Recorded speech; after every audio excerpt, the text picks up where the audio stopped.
हमारे चैनल जय माँ तुलसी में सभी भक्तजनों का स्वागत है। हम आपके सामने भक्त नरसी की कथा सुनाने जा रहे हैं। सभी भक्तजनों इस कथा को श्रवण करें। गोविंद हरे गोपाल हरे, जय जय प्रभु दीनानाथ हरे।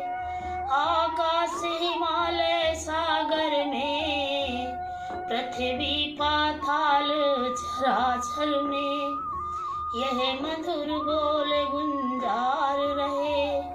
जय जय प्रभु दीनानाथ हरे। जब दया दृष्टि हो जाती है, सूखी खेती हरियाती है। यह आस पे जन्म उचार रहे, यशोदा के कन्हैया लाल हरे। गोविंद हरे गोपाल हरे, जय जय प्रभु दीनानाथ हरे। बोलो शावरे सरकार की जय। भक्त नरसी होते हैं, वो बहुत सीधे, बहुत सरल, बहुत स्वभाव के अच्छे होते हैं। भगवान पे उन पे बहुत रुचि रहती है। परमात्मा का सदा स्मरण करते रहते हैं और हर पल परमात्मा को ही ध्यान करते हैं। सावरे सरकार बांके बिहारी द्वारकाधीश को ही स्मरण करते रहते हैं। जो उनके भाई थे बड़े, वो चतुर थे, चालाक थे, पढ़े लिखे थे। ये पढ़े लिखे नहीं थे, ये बेचारे बहुत सीधे साधे थे। वो उनकी ये बिल्कुल पढ़े लिखे नहीं थे। बचपन में इनके माँ बाप दोनों ही गुजर गए थे। माँ का साया उठ गया, पिता का साया उठ गया, तो नरसी जो बहुत दुखी रहने लगे। तो उनकी जो दादी थी वो अपने पोते को बहुत प्रेम करती थी। तो उन्होंने सोचा छोटी उम्र में इनकी शादी कर दें, नहीं इस दुनिया में इनका कोई नहीं रहेगा। इनका कौन इनको बना के खिलाएगा, कौन इनका पालन पोषण करेगा, कौन इनकी देख रेख करेगा। तो उन्होंने उनकी शादी कर दी। शादी किया तो उनके पुत्री हुई, एक पुत्र हुआ। पुत्री का नाम हुआ रामा। और पुत्र 13 वर्ष की उम्र में वो भी स्वर्ग सिधार गए। तो नरसी बहुत दुखी हो गए। तब उन्होंने अपनी पुत्री का रामा की शादी कर दी। एक अच्छे घराने, सेठ घराने में, सिरसागढ़ में शादी कर दी। और उन्होंने बैराग धारण कर लिया। जब बैराग धारण कर लिया तो अब समझिए, जिसके सर से माँ बाप का साया उठ जाता है भक्तों, उसके हृदय में क्या क्या व्यथा होती है।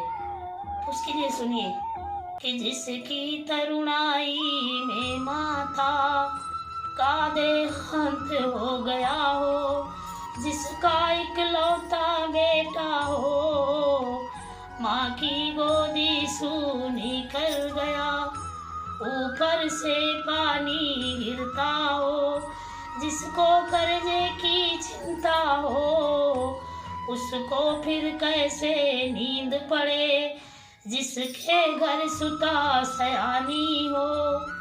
जिसके माँ बाप दुनिया में गुजर जाते हैं, उन बच्चों से पूछो उनके मन की क्या व्यथा होती है। क्योंकि जब साया उठ जाता है तो वो कितना दुखी होते हैं। और जब जिस लड़की माले सयानी हो, जिसकी शादी न हुई हो, तो मान लो कर्जा चढ़ा हो तो कैसे है, पानी गिरता हो, घर न बना हो, कैसे इंसान को नींद आ सकती है? नहीं आ सकती। भक्तजनों, बहुत दुख भरी, करुणा भरी कहानी है। नरसिंह भगवान की बहुत करुणामयी कहानी है। अब आगे कुछ बढ़ते हैं उनके बेटी के ससुराल के लिए। ससुराल में उनकी बेटी की शादी थी। तो ससुराल वालों ने कहा नाई से कि जाओ इनके मैके पे वहाँ चिट्ठी पहुँचा आओ। उसमें भात भराने के लिए रस्म जो होती है, तो जाके चिट्ठी पहुँचा आओ। तो इनके पिता भात भराने के लिए हमारे बेटी के लिए जो दिया जाता है वो लेकर आए। भाई आए। बाकी जो ऐसा हुआ कि जब माँ और भाई मर गए थे रामा के, वहाँ चिट्ठी दिया गया था, बाकी बेटी को नहीं बताया गया था। क्योंकि वो बहुत गरीब घराने से थी, इसीलिए किसी ने नहीं बताया। बेटी को पता ही नहीं था कि मेरी माँ नहीं रह गई दुनिया में, मेरा भाई भी नहीं रह गया। जब नाई यहाँ पे आता है वहाँ से तो रोती है, बहुत भी लगती है। दरवाजे के आड़ से बहुत फपक के रोने लगती है। कहती है कि मान लो ये चिट्ठी जो है मेरे पिताजी को ना दी जाए, क्योंकि हमारे पिताजी के पास जो भी था सारा धन हमारे शादी में लगा दिया और उनके पास कुछ भी नहीं है, उनको ना दिया जाए ये चिट्ठी, मना करिए। तो बहुत रोती है। तो उनके पति आ जाते हैं, कहते हैं क्या हुआ रामा, क्यों रो रही हो? कह रही हैं हम इसलिए रो रहे हैं कि आप इस चिट्ठी को रोक लीजिए। कह रहे क्या हुआ? कह रहे ये चिट्ठी ना भेजिए, नहीं हमारे पिताजी जीते जी ही मर जाएंगे। चिट्ठी पढ़ेंगे वो कहाँ से देंगे हमें, उनको खुद को तो खाने के लिए है नहीं, हमें क्या देंगे। तो कहने लगे रामा अब पिताजी तो मान लो मानेंगे नहीं, क्योंकि अपने जिद पे अड़े हैं। चिट्ठी तो लिख गई है और नाई लेके चला भी गया है, वो पहुंच चुका होगा। तो कहने चलो ठीक है, तो जब नाई जब आता है यहाँ, उनके पिताजी मतलब उनके पति कहते हैं कि चलो ठीक है हम नाई से बात करते हैं अभी। तो नाई को बुलाते हैं, तो नाई रामा के पास आते हैं। हाँ कह रहे क्या हुआ महारानी, क्या हुआ महारानी जी, रानी जी?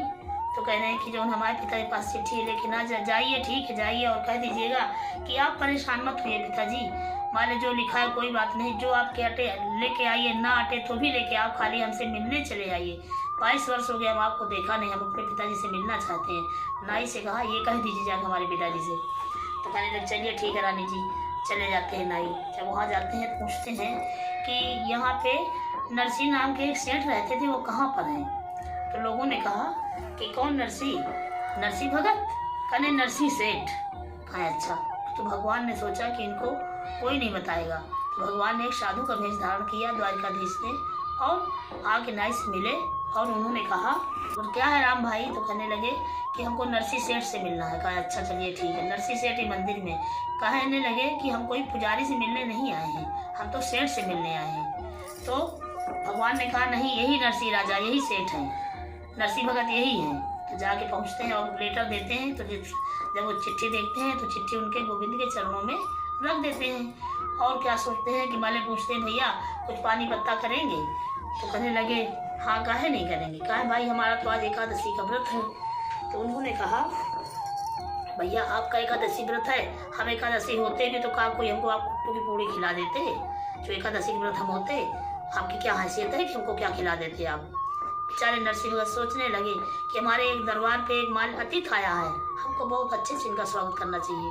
तो अपन गांव एक किसान के खेत में गए, उनका दोस्त मित्र थे, उनके खेत से पूछकर बथुआ तोड़ के लाए। और बथुआ को उन्होंने एक गांव में जाके एक देवी के यहाँ गए, लेडीज के यहाँ, उनसे कहा कि देवी इसकी जरा से आप पका के इनके लड्डू बना दीजिए, हमारे अतिथि दरबार है, इनको भोग देना है खिलाने के लिए। तो कहा चलिए ठीक है। उन्होंने बना के इधर द्वारकाधीश ने देखा कि हमारे जो है भक्त के यहाँ आज खाने के लिए कुछ भी नहीं है और मेहमान दरवाजे पर है। तो उन्होंने रुक्मणी से कहा भगवान द्वारिकाधीश ने कि हे रुक्मणी, मेरा भक्त भूखा है, भक्त का भक्त एक भूखा दरबार पे बैठा है, तो हमको उनको भोजन देना। 56 प्रकार के एक सोने की थाली पे भोजन तैयार करो, चांदी गिलास पर पानी भरो, मैं लेके जाऊँ। द्वारकाधीश गए, मुनि का वेश धारण करके गए और उन्होंने नाई से कहा भैया ये लीजिए प्रसाद ग्रहण करिए।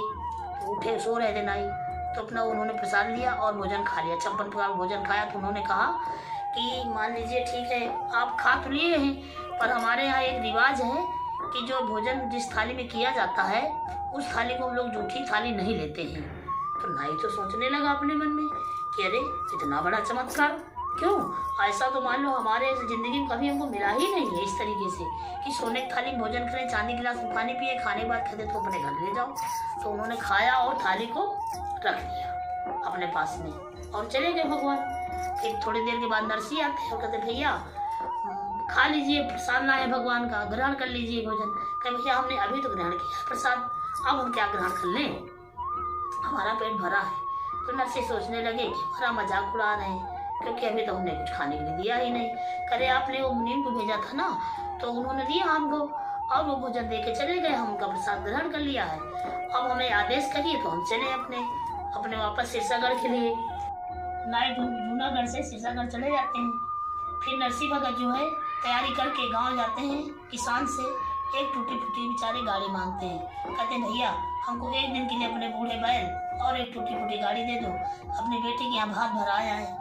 तो कहने लगे किसान कि ठीक है भैया नरसी ले लीजिए, आपको हम कैसे इनकार सकते हैं, आप तो महान भक्त भगवान की, बिल्कुल हम दे सकते हैं, ले लीजिए। बूढ़े बैल, टूटी फूटी गाड़ी और उनके जितने साथ में संत थे 16 संत थे बेचारे, कुछ अंधे थे, कुछ बूढ़े थे, कुछ लंगड़े थे, सबको साथ में लेके चल देते हैं। कुछ दूरी निकलते हैं, सिरसागढ़ आने वाला होता है तो क्या देखते हैं कि गाड़ी चुप चुप चुप चुप बोल रही है, तो गाड़ी टूट जाती है। जब टूट जाती है तो सोचने लगते हैं कि अब हम क्या करें, हमारे पास टूटी पूरी गाड़ी थी, बूढ़े बैल थे वो भी बैठ गए, बेचारे बैठ जाते हैं। सोचने लगते हैं क्या करें, कैसे जाएं, कैसे वहाँ मंजिल मिले।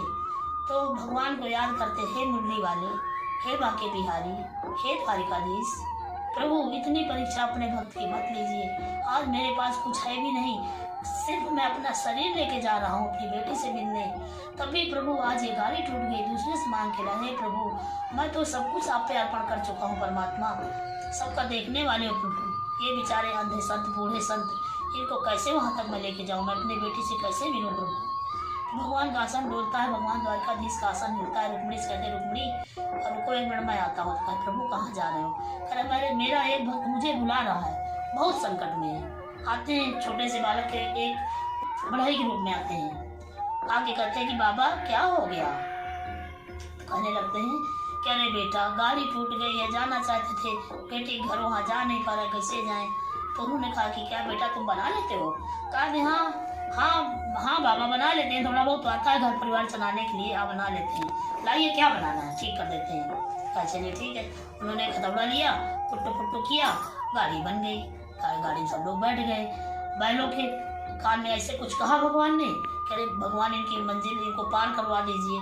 बैल उठ खड़े हो गए, वो बढ़िया चलने लगे। तो कहा भैया ऐसा करो, तुम इधर जा रहे हो तो तुम ही गाड़ी को हाँ कभी गाड़ी चलाए हो? तो कहने लगा हाँ। उन्होंने भगवान ने थोड़ा ध्यान किया और सब ही खुजलाने लगे। मन में उनको हंसी आई कि एक भक्त भगवान से पूछ रहा है गाड़ी चला लेते हो? अरे जो संसार की गाड़ी चलाते हैं वो क्या बैलगाड़ी नहीं चला पाएंगे? भगवान ने कहा हाँ बाबा, बहुत पहले एक राजा का मैं रथ हाँका करता था, रथ चलाया करता था एक राजा के यहाँ। तो कहा अच्छा चलिए ठीक है। उन्होंने चलाना अपना शुरू कर दिया, चलते चलते पहुंच गए। तब उन्होंने उनसे दक्षिणा मांगी। भगवान लड्डू गोपाल श्री कृष्ण ने उनसे दक्षिणा मांगी द्वारकाधीश ने। तो कहा कि भैया हमारे पास तो दक्षिणा पैसा ऐसा कुछ है नहीं है। तो कहा तो फिर का दो, रथ चलो गाड़ी हकवाई का दोगे? तो कहने लगे कि हमसे आप कीर्तन सुन लीजिए।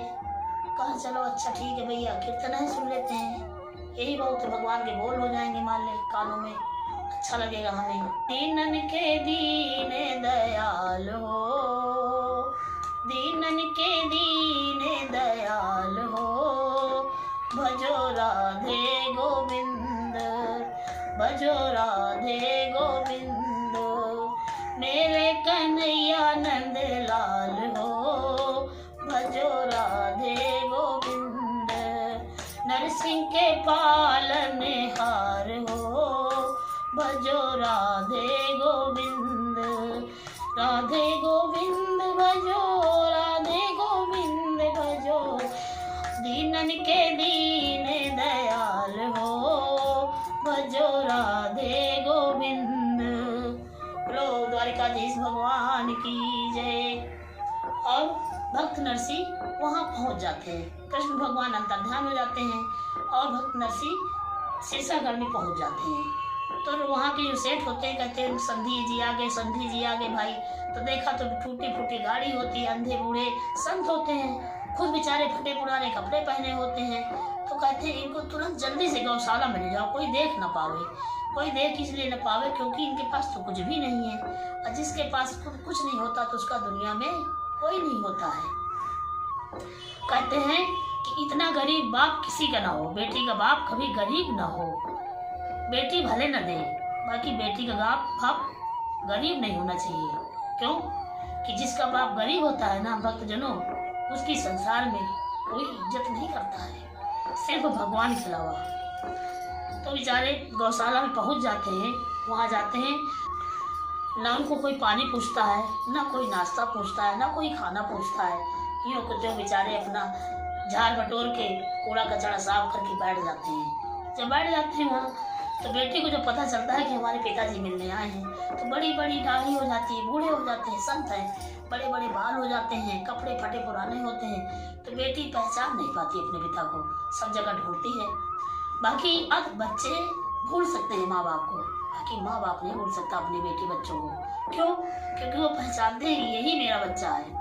तो वो क्या करती हैं, कहती बेटी रामा, ललता, मेरी प्रिया, मैं यहाँ हूँ तुम्हारा पिता। तो जाके अपने पिता के गले से लिपट जाती है बेटी रामा। कहती पिताजी तुम इतने दिन के बाद हमसे मिले हो, क्यों नहीं अभी तक तुम आए थे, हमसे कभी मिलने नहीं आए हो। कहा क्यों बेटी, तुम्हें कोई तकलीफ है, क्यों रो रही हो?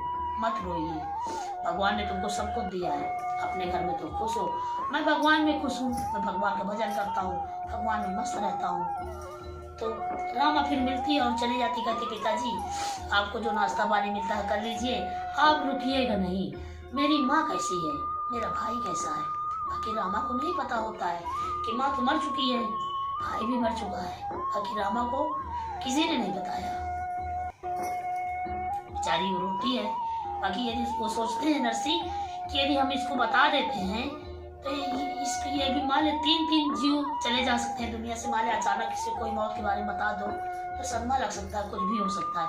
बाकी भक्त जनों मेरे, उस समय की क्या प्रथा रही होगी इंसान के ऊपर, जो उस समय के थे। कथा के माध्यम से हम माले वाक्य मुंह से वाचरण कर रहे हैं, वाक्य को माले आपके सामने प्रस्तुत कर रहे हैं, जिसके ऊपर माले ऐसी प्रथा रही होगी। वो समय कैसा रहा होगा उन लोगों का।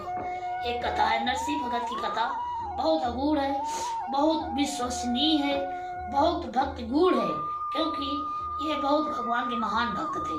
भगवान इनके दरवाजे पे दस्तक तुरंत देते थे जब इनको गुहार करते थे प्रभु की। इसके बाद बेटी मिलकर चली जाती है तो भगवान का आसन डोलता है और कहते हैं कि आज भात भराने की रस्म है, आज बहन की मान बेटी की शादी है, हमको जाना चाहिए रुकने। हे लक्ष्मी, मुझे जाना चाहिए। कहाँ जा रहे हो आप? कहने लगे कि हम जा रहे हैं भात भराने। कहा कभी भात भराए हो? खाली भात भराने जा रहे हो? तो कहा आग नहीं भराए तो क्या होगा, जाएंगे भराएंगे।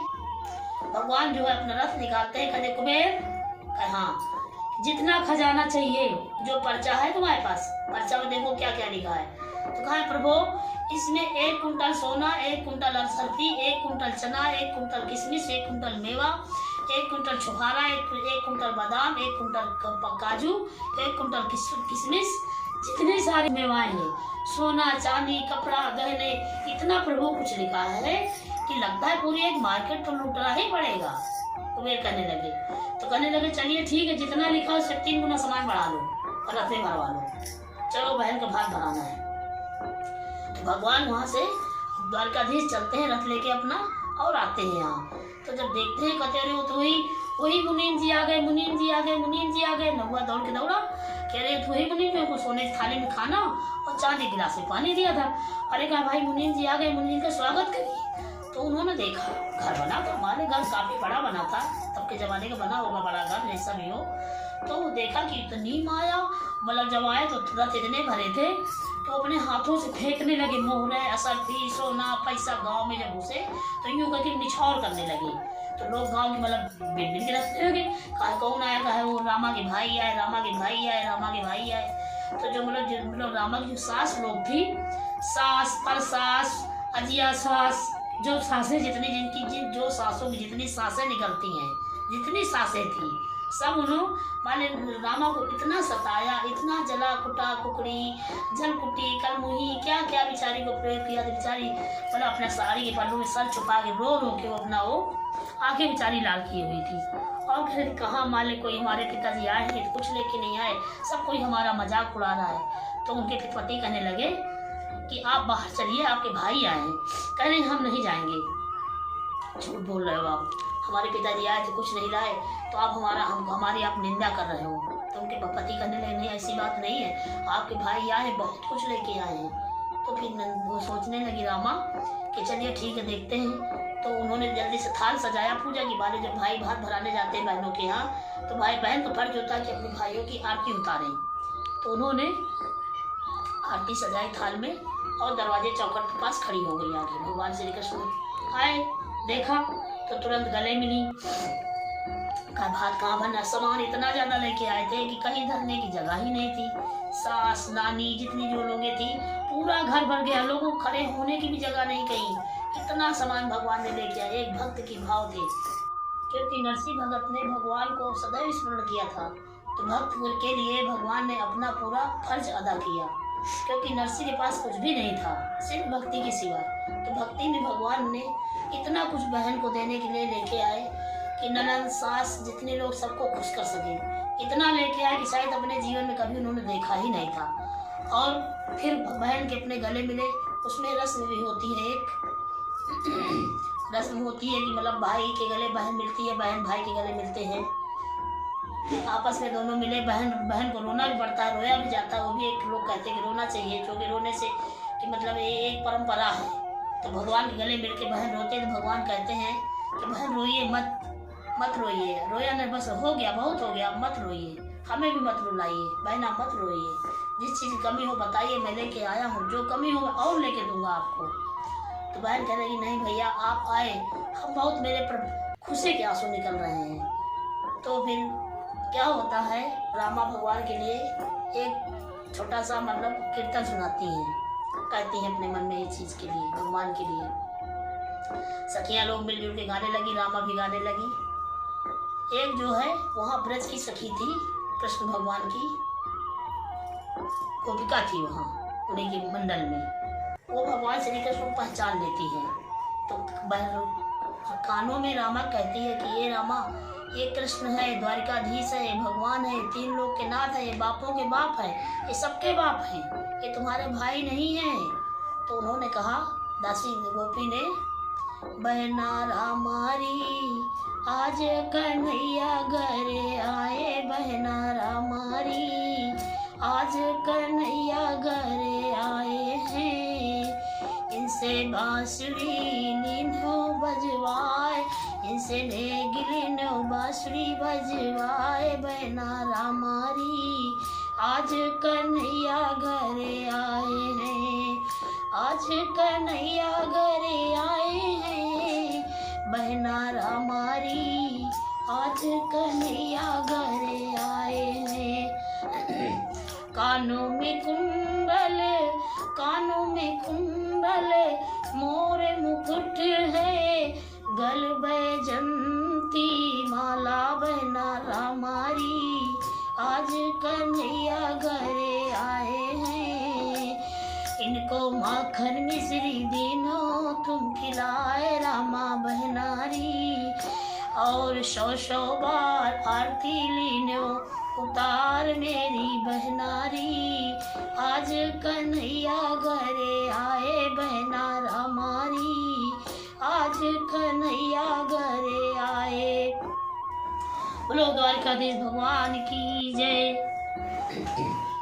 श्री कृष्ण जो है पीताम्बर देख लेती है, तो जो है नरसिंह मतलब उनके सामने सर झुका के मतलब चरण में गिरने जा रहे होते तो तुरंत उठा लेते कि अरे अरे ये क्या कर रहे हैं आप प्रभु, आप ऐसा नहीं कर सकते, तो मान ले आप तो हमारे पिता हो ना, मान ले हम आपके बेटे हैं। बाकी आज यहाँ भक्त का जो भाव न दर्शाइए नहीं, लोगों में मान ले पता भले बच जाएगी। द्वारिकाधीश सामने खड़े हैं, उन्होंने इशारा किया भगवान भक्त नरसिंह से और कहा आपका भक्त का मिलन और भगवान का मिलन और कहीं दूर करते हैं चल के, यहाँ से हट के। तो उनसे कहने लगे सीसागढ़ के सेठ से कि सेठ जी अब हमको जाना चाहिए, क्योंकि हमको देर हो रही है, हमको बहुत जल्दी निकलना चाहिए यहाँ से, क्योंकि पीताम्बर गोपी ने देख लिया था, बहन भी पहचान गई कि ये द्वारिकाधीश है, हमारे भाई नहीं है, ये भगवान है, भाई रूप में बन के आए हैं। तो और फपा के रोने लगी। तो उन्होंने कहने लगे कि बहन आप परेशान मत होइए, हम आपको जो भी श्रद्धा है सदैव आपका करता रहेंगे। तो उन्होंने कहा कि भैया इतना तो आप हमको बहुत कुछ दे दिए, आपके दर्शन में हम कृतार्थ हुए, बाकी सदैव हम आपके आभारी रहेंगे। बहन ने भाई से कहा, भाई कहने लगे नहीं बहन हमारे आप आभारी क्यों रहेंगी, हम भक्ति के भाव में, भाव के रस में डूबते हैं। आप बहन तो आप हमारी बहन हैं, हम आपके भाई हैं, ऐसा कुछ नहीं है। और कह के भगवान अंतर्ध्यान हो जाते हैं। नरसिंह अपने यहाँ चले जाते हैं और बहन अपने ससुराल में खुश हो जाती है और अपने पिताजी से मिलके रामा वो भी खुश हो जाती है। बाद में रामा को पता चलता है कि मान ले हमारी माँ भी नहीं थी, हमारे भाई भी नहीं थे। बहुत दुख हुई होती है जब आदमी की धन दौलत का बेशुमार भर जाता है घर में, तो दुख के आंसू के बादल छट जाते हैं। जब दुख होता है, जब धन भी नहीं होता है, माँ बाप भी नहीं होते जिसके, तो फिर उनके मन की व्यथाएं क्या होती हैं। भक्तों ये समझिए, अपने मन से चीज़ सोचिए कि क्या होता है। जब आदमी धन आ जाता है तो सोचता है चलिए ठीक है, जिसको संसार है, संसार सागर है, एक आता है तो एक जाता है, संसार सागर का खेल है, भगवान का चक्र चलता रहता है। बोलो बाके बिहारी लाल की जय, बोलो भक्त और भगवान की जय, बोलो नरसिंह भगत की जय। जय जय श्री राधे। यदि हमारी आप भक्त नरसिंह भगत की कथा मेरे भक्तजनों को पसंद आई हो तो आप इस चैनल को सब्सक्राइब करें और चैनल को लाइक करें और सबको शेयर करें। आप सबको सभी को हार्दिक धन्यवाद।